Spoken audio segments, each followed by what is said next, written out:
இன்றைக்கான வீடியோவில் நம்ம என்ன பார்க்க போகிறோம்னா இந்தியா vs பாகிஸ்தான் போரை பற்றி தான் பார்க்க போகிறோம். ஆனால் போரெலாம் நடந்து முடிஞ்சிருச்சு, எல்லாருமே ஒரு உடன்படிக்கைக்கு வந்துட்டாங்க. ஆனால் வந்த பிறகு அமெரிக்காவிலேருந்து ட்ரம்ப் சொல்கிறாரு, நான் தான் ரெண்டு நாடுகளுக்கிடையும் பேசினேன் அப்படின்ட்டு அவர் சொல்லிட்டு இருக்காரு. இங்கே இந்தியாவுடைய பிரதமர் அவருடைய உரையில் ட்ரம்ப்பை பற்றி பேசுகிறதையே தவிர்த்திருக்காரு. ஏன்னா ட்ரம்ப் அங்கே பேசுனது இங்கே இந்தியாவில் அவ்வளோ எஃபெக்ட் ஆச்சு அப்படிங்கிறது குறிப்பிடத்தக்க விஷயமா இருந்துச்சு. ஏன்னா ஒரு மூணாவதாக ஒரு நாடு தான் இந்தியாவுடைய பிரச்சனையை தீர்த்து வைக்கணுமா அப்படிங்கிற கேள்விகளை நிறைய பேர் எழுப்புனாங்க. அதுக்கு ஒரு முற்றுப்புள்ளி வைக்கிற விதமாகவும் பிரதமர் மோடி அந்த ஒரு உரையில் பேசியிருந்தாங்க.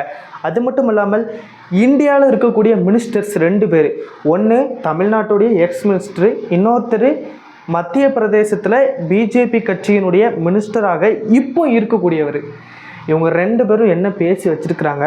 அதே மாதிரி பிஎஸ்எஃப் எல்லை பாதுகாப்பு படை வீரர் தவறுதலாக பாகிஸ்தானுடைய எல்லைக்குள்ளே போயிருந்தார். பூர்ணம் குமார் ஷா அவரை இப்போ பாகிஸ்தான் ரிலீஸ் பண்ணிட்டாங்க. அவரும் இப்போ இந்தியாவுக்கு பத்திரமா வந்திருக்காரு. அதை பற்றியும் இந்த வீடியோவில் தெளிவாக பார்க்க போகிறோம். வாங்க வீடியோக்குள்ளே போகலாம். உங்களில் ஒருவனாகிய நான் ரிப்போர்ட்டர் பிரேம்குமார்.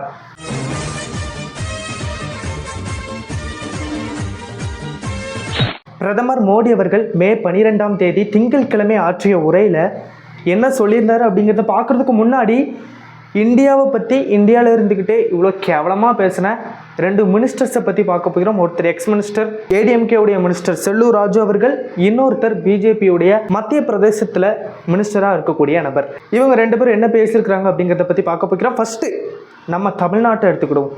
ஏடிஎம்கே செல்லூர் ராஜு அவர்கள் எக்ஸ் மினிஸ்டர், ஏடிஎம்கேல எக்ஸ் மினிஸ்டராக இருந்தவர். இவர் என்ன பேசியிருக்காருன்னா, இராணுவ படை வீரர்கள் என்ன எல்லையில் போய் சண்டையாக போட்டாங்க, எங்க சொல்லனாலும் உயிரை கொடுத்துட்டு வந்திருக்காங்கங்க. நீங்கள் தமிழ்நாட்டிலேருந்து பேசுகிறதுக்கு சூப்பராக இருக்கும். பஞ்சாப், ராஜஸ்தான், ஜம்மு அண்ட் காஷ்மீர், ஹரியானா, குஜராத் அந்த எல்லையில் நீங்கள் போர் நடக்கும்போது செல்லூர் ராஜு அவர்கள் அங்கே இருந்திருந்தார்னா இப்படி பேசியிருக்க மாட்டார் அப்படின்னு நான் சொல்லுவேன். ஏன்னா இங்கே தென் மாநிலங்களில் வீட்டு மேலே குண்டு உள்ற அளவுக்கு எதுவுமே கிடையாது. வீட்டு மேலே குண்டு விழுந்தால் தான் அதோடைய போர் பதற்றம் என்னன்ட்டு செல்லூர் ராஜு அவர்களுக்கு தெரியும் அப்படின்ட்டு நிறைய பேர் சொல்ல ஆரம்பிச்சிட்டாங்க. நானும் அதை தான் சொல்கிறேன். போராட்டங்களும் நடத்த ஆரம்பிச்சிட்டாங்க. கரூர் மாவட்டத்தில் முன்னாள் முப்படை வீரர் நலச்சங்கம் இவரை எதிர்த்து ஆர்ப்பாட்டத்தையும் பண்ணியிருக்கிறாங்க.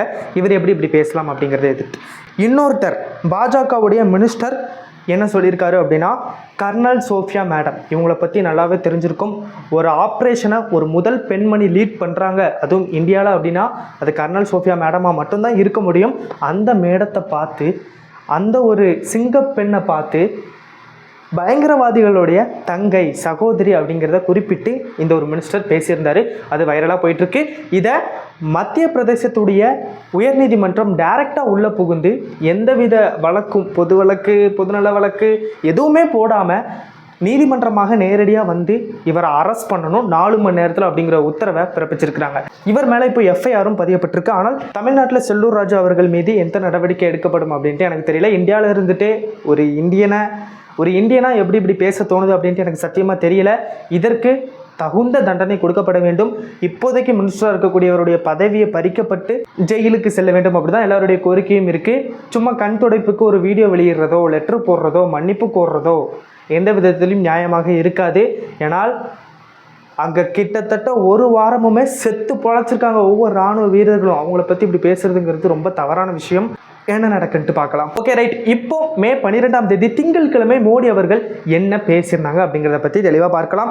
ஃபஸ்ட்டு அவர் சொன்னது என்னடான்னா, சர்ஜிக்கல் தாக்குதலையும் 2019ஆம் ஆண்டு நடந்த பால்கோட் தாக்குதலையும் மையப்படுத்தி பிரதமர் மோடி உரையை தொடங்கினார். இந்த உலகம் இன்னும் நிறைய ஆண்டுகளுக்கு இருக்கணும்னா பயங்கரவாதிகள் இல்லாமல் இருக்கணும். பயங்கரவாதத்தை ஒழிக்கிறது தான் உலகத்திற்கான உத்தரவாதம் அப்படின்ட்டு பிரதமர் மோடி அவர்கள் பேசியிருந்தாங்க. இனி வர்ற காலங்களில் பாகிஸ்தானுடைய ஒவ்வொரு நடவடிக்கையும் இந்தியா மதிப்பீடு செய்யும் அப்படின்ட்டும் சொல்லியிருக்கிறாங்க. பாகிஸ்தான் மறுபடியும் ஆரம்பித்தா இந்தியாவுடைய அந்த ஒரு பதிலடி தாக்குதல் வேறு மாதிரி இருக்கும் அப்படின்ட்டும் சொல்லியிருக்கிறாங்க. ஒரு மாஸ் ஸ்பீச்சுங்க. ஆனால் இல்லைன்னு சொல்லவே முடியாதுங்க.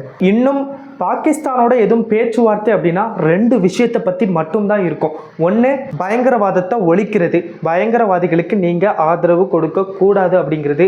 பாகிஸ்தான் ஆக்கிரமிப்பு பண்ணி வச்சிருக்கிற காஷ்மீருடைய இடங்கள், இது குறித்து மட்டும்தான் இனிமையான பேச்சுவார்த்தைகள் இருக்கும் அப்படின்ட்டு மோடிஜி அவர்கள் சொல்கிறாரு. அதே மாதிரி ட்ரம்ப் அவர்களுடைய ஸ்டேட்மெண்ட்டை ஃபுல்லாகவே அவர் ஒதுக்கி தள்ளியிருக்காரு அப்படிங்கிறது ரொம்ப கேள்விக்குறியான விஷயமா இருக்கு. ஏன்னா ட்ரம்ப் அங்கே அமெரிக்கா ஃபுல்லாக சொல்லிட்டு இருக்குது என்னடா, இந்தியாவுக்கும் பாகிஸ்தானுக்கும் போர் நிறுத்த ஒப்பந்தத்தில் ஈடுபட்டதுக்கு நான் ரொம்ப மகிழ்ச்சி பண்ணுறேன். ஏன்னா நான் 2 பேருக்கும் போரை வந்து தடுத்து நிப்பாட்டி வச்சுருந்தேன் அப்படின்ட்டு அவர் அங்கே பில்டப் போட்டுட்ருக்கிறாரு. அது மட்டும் இல்லாமல் அவர் சொல்கிற ஒரு முக்கியமான வார்த்தை என்னடான்னா, நீங்கள் 2 பேரும் இப்போ போரை நிறுத்தலாட்டி உங்கள் 2 பேர்த்தையும் இருக்கிற வர்த்தகம், அதாவது பிஸ்னஸை நான் முடிச்சுக்கிடுவேன் அப்படிங்கிற மாதிரியான பேச்சுகளில் தான் ட்ரம்ப் ஈடுபட்டு 2 நாடையும் உடன்பாடுக்கு கொண்டு வந்தார் அப்படின்ட்டு அவர் அங்கே அமெரிக்காவில் சொல்லிட்டு இருந்தார். ஆனால் இங்கே பிரதமர் மோடி அவர்கள் இல்லை அப்படின்னு சொல்லி அதை சுத்தமாக மறுத்திருக்காரு. ட்ரம்ப்புக்கும் இதுக்கும் சம்மந்தமே இல்லை, நாங்களும் பாகிஸ்தானும் தான் பேச்சுவார்த்தையில் ஈடுபட்டோம் அப்படின்ட்டு இந்தியாவில் பிரதமர் மோடி சொல்கிறாரு. போரை நிறுத்தலாட்டி பிஸ்னஸை முடிச்சுக்கிடுவோம் அப்படிங்கிற பேச்செல்லாம் யாரும் கொண்டு வரல அப்படிங்கிறதையும் பிரதமர் மோடி அவர்கள் சொல்கிறாங்க. ஆனால் இந்த ஒரு போர் நிறுத்த ஒப்பந்தம் அறிவிப்பு ஆன பிறகு அமெரிக்க அதிபர் ட்ரம்ப் பேசின முதல் பேச்சில் அவர் என்ன சொல்லியிருந்தாருன்னா, இந்தியாவுக்கும் பாகிஸ்தானுக்கும் நான் வந்து இன்னும் நிறைய வர்த்தகங்கள் வச்சுக்கிட விரும்புகிறேன் அப்படின்ட்டு ஒரு மேடையில் பேசியிருந்தார். குறிப்பிடத்தக்க விஷயமா நம்ம அதை பார்க்கணும். இங்கே பிரதமர் மோடி சொன்னது என்னடான்னா, இந்தியாவுடைய இந்த அதிரடி தாக்குதலை பாகிஸ்தான் ஃபஸ்ட்டு எதிர்பார்க்கலை. இந்தியா அமைதியாக சைலண்ட்டாக இருப்பாங்கன்னு தான் எதிர்பார்த்தாங்க. ஆனால் பயங்கரவாதிகளுடைய கேம்பை அட்டாக் பண்ணி இந்தியா ஒரு மாஸ் தீபாவளி அன்னைக்கு பாகிஸ்தானில் காமிச்ச காரணத்தினால பாகிஸ்தான் பயந்து போய் தயவு செஞ்சு இந்த போராட்டத்தை தயவு செஞ்சு நிப்பாட்டிருங்க அப்படின்னு சொல்லிட்டு, இந்த போரை தயவு செஞ்சு நிப்பாட்டிங்க அப்படின்னு சொல்லிட்டு பாகிஸ்தான் வந்து கெஞ்சினாங்க. நாங்கள் வச்ச 2 கோரிக்கை அதையும் ஏற்றுக்கொண்டாங்க. பாகிஸ்தான் என்ன சொன்னாங்கன்னா, நாங்கள் இனிமேல் பயங்கரவாதத்துக்கு ஆதரவு அளிக்க மாட்டோம், பயங்கரவாதிகள் மீது நடவடிக்கை எடுப்போம், இனிமேல் பயங்கரவாதத்தை தவிர்ப்போம் அப்படின்ட்டு ப்ராமிஸ் பண்ணி தான் இந்த போரை நாங்கள் உடன்பாடுக்கு கொண்டு வந்திருக்கிறோம், முடிச்சிருக்கிறோம் அப்படின்ட்டு பிரதமர் மோடி அவர்கள் சொல்லியிருக்கிறாங்க. அதே மாதிரி மோடி அவர்கள் பாராட்டு சொல்லியிருக்கிறாங்க. முப்படைகளுக்கும் எல்லை பாதுகாப்பு படையினருக்கும் பாதுகாப்பை தெரிவிச்சிருக்கிறாங்க. ஒவ்வொருத்தரும் மதம் என்ன அப்படிங்கிறது கேட்டு கொல்லப்பட்ட பகல்காம் சம்பவம் ரொம்ப அதிர்ச்சிக்குள்ளான சம்பவம், இந்தியாவையே இருள மூழ்கடிச்ச சம்பவம் அப்படின்னு சொல்லிட்டு மோடிஜி அவர்கள் பேசியிருந்தாங்க. மறு தாக்குதலாக இந்தியா வந்து பாகிஸ்தானுடைய தீவிரவாதிகள் தங்கி இருக்கக்கூடிய கேம்பை அட்டாக் பண்ணாங்க. அப்படி அட்டாக் பண்ணி தீவிரவாதிகள் 100க்கும் மேற்பட்டவர்கள் இறந்தபோது தீவிரவாதிகளுக்கு இராணுவ அரசு மரியாதையுடன் பாகிஸ்தான் அரசானது இறுதி சடங்கு நடத்துனது குறிப்பிடத்தக்க விஷயமா இருக்கு. இந்த நிலையில் பாகிஸ்தான் வந்து நாங்கள் தீவிரவாதத்தை எதிர்ப்போம் அப்படின்ட்டும் இந்தியாட்ட சொல்லியிருக்கிறதா பிரதமர் மோடி அவர்கள் சொல்கிறாங்க. இனிமேலும் இந்த மாதிரி தீவிரவாதிகள் இறப்புக்கு அரசு மரியாதை பண்ணுறது மாதிரி விஷயத்தில் ஈடுபட்டாங்கன்னா பாகிஸ்தான் தங்களுடைய சொந்த அழிவையே தேடிக்கொள்வார்கள் அப்படின்னு சொல்லிட்டு மோடி சொல்கிறாங்க. இதுதாங்க அந்த உரையில் மோடிஜி அவர்கள் பேசியிருக்கிறாங்க. ஃபர்ஸ்ட் வந்து பழைய தாக்குதலை முற்படுத்தி பேசியிருக்கிறாங்க, அப்புறம் பாராட்டு தெரிவிச்சிருக்கிறாங்க, அப்புறம் பாகிஸ்தான் எந்த விதத்தில் நாங்கள் வந்து போரை ஸ்டாப் பண்ணணும் அப்படிங்கிறதையும் எடுத்து சொல்லியிருக்கிறாங்க. ட்ரம்ப்புக்கும் இருக்கும் சம்மந்தம் இல்லைன்ட்டு மோடிஜி அவர்கள் சொல்லிட்டு இருக்கிறாங்க. ஆனால் ட்ரம்ப் அங்கே போயிட்டு அமெரிக்கா ஃபுல்லாகவே அப்படி தான் சொல்லி வச்சிருக்காரு, நான் தான் வந்து போரை நிப்பாட்டி வச்சிருக்கேன் அப்படின்னு சொல்லிட்டு. எந்த விதத்தில் சர்ச்சைக்குரிய விஷயமா மாறப்போகுது அப்படின்ட்டு எனக்கு தெரியல, பொறுத்திருந்து பார்க்கலாம். அதே மாதிரி ஒரு முக்கியமான ஒரு சந்தோஷமான செய்தி வந்து நம்மளுக்கு கிடச்சிருக்குங்க. அதை நினச்சி எனக்கே ரொம்ப சந்தோஷமாக இருந்துச்சு. இந்தியா இந்த அட்டாக்கை பண்ணுறதுக்கு முன்னாடி 3 முறை பேச்சுவார்த்தை நடத்தியும் பூர்ணம் குமார் ஷா, அதாவது எல்லை பாதுகாப்பு படை வீரர் தவறுதலாக பாகிஸ்தானுக்குள்ளே போனார், அவரை சிறைபிடிச்சி வச்சுருந்தாங்க. அந்த வீரரை நாங்கள் விடமாட்டோம் அப்படின்னு சொல்லிட்டு பாகிஸ்தான் சொல்லியிருந்தாங்க. ஆனால் இந்த ஒரு தாக்குதலுக்கு அப்புறம் ஒரு 20 நாள் கழித்து பூர்ணம் குமார் ஷாவை இன்னைக்கு, அதாவது May 14 ரிலீஸ் பண்ணிட்டாங்க அப்படின்னு நினைக்கும் போது ரொம்ப சந்தோஷமாகவும் மகிழ்ச்சியாகவும் இருக்குது. அவங்க குடும்பத்தினரும் கோரிக்கை ரொம்ப வச்சுருந்தாங்க. சுச்சுவேஷனில் என்னுடைய கணவர் இல்லாமல் நாங்கள் ரொம்ப கஷ்டப்படுறோம். அவங்களுடைய மனைவி வந்து, அதாவது பூர்ணம் குமார் ஷா அவர்களுடைய மனைவி 7 மாத கர்ப்பிணியாக இருக்கிறாங்க. அதனால் டைரெக்டாக போய் ரிக்வஸ்ட் பண்ணியிருக்கிறாங்க, தயவு செஞ்சு என்னுடைய கணவரை மீட்டு கொடுத்துருங்க அப்படின்னு சொல்லிட்டு. அந்த கோரிக்கையை இந்தியா காப்பாற்றிட்டாங்க அப்படின்னு நினைக்கும் போது ரொம்ப சந்தோஷமாக இருக்குது. ரைட்டுங்க, இந்த வீடியோ அவ்வளோதாங்க. நான் உங்களை அடுத்த விட சந்திக்கிறேங்க. நம்மளுடைய பயணம் தொடர்ந்துகிட்டே தான் இருக்கும். நம்மளுடைய பயணத்தில் நீங்களும் ஒரு பயணியாகிறதுக்கு நம்ம சேனலை சப்ஸ்கிரைப் செய்து வச்சுக்கொள்ளுங்கள். அது மட்டும் இல்லாமல் இது மாதிரி நிறைய வீடியோஸ் பார்க்குறதுக்கும் சப்ஸ்கிரைப் செய்து வச்சுக்கொள்ளுங்கள். நான் உங்களை நாளைக்கு சந்திக்கிறேன். Tata, bye by.